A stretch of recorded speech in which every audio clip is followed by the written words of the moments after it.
You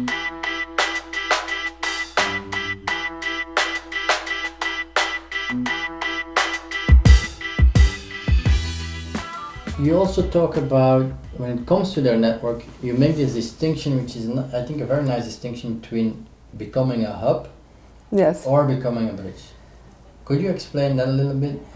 Why is the one better than the other, or both needed, or? So the idea of hub and bridge, it relates both to your role as a leader as well as to your network. And the first place I pick it up has to do with what role you play as a leader in your group. And so some people in leading a group, formally or informally, focus much more on being kind of the center of the action, the flows coming out of the group, the decisions that need to be made. They are the central hub around which everything revolves. And that's a particular role. And in that role, you're mostly concerned with the internal functioning of the group or of the network or whatever you want to call it.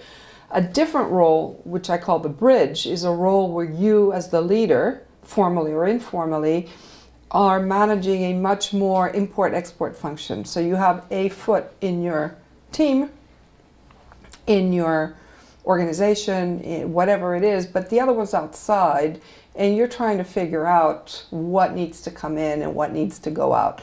What political support, what information, what talent, and really regulating that. It's a role in which sensing the ecosystem in which your group is embedded is very critical. So the starting point is what roles do you play?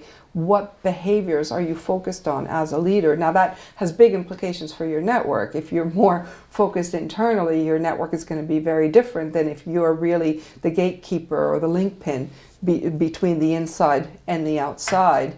And in networks, the hubs are more likely to be creating networks that are rather cohesive, where there's great trust and togetherness, but not necessarily reach to different areas, whereas the bridge is able to be a broker to connect parts of the organization or the organization's environment, things that wouldn't be connected otherwise, introduce people, make referrals, see that there's an idea here and a need there, and actually put it together. So it's both a role and a network.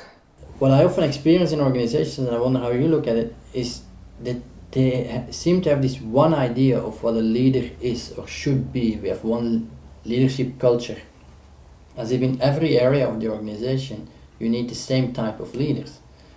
While if you're more in the open innovation, you probably need more bridges, while in the other one you need more hubs. Does your research say anything about that? No, it doesn't. It does not say anything about what kinds of leaders are suited to different kinds of situations, but I agree with you 100% that consciously or unconsciously organizations develop prototypes about what kind of person makes for a good leader. And it's usually a person of a certain age, of a certain gender, of a certain nationality, often, very good verbally. And that's not necessarily the profile that is going to tap the talents across the board in the organization. So I think that's an issue, and that's another of the reasons why people feel these authenticity dilemmas, because they look around and they say, it's a trade-off between being myself and doing what it takes to be successful. And so a lot of organizations are really struggling with this and trying to figure out how to ensure that people feel there's lots of different ways to contribute and that there's lots of different profiles that can lead very effectively, but I don't think, I think it is a struggle to get to that point. Mm-hmm.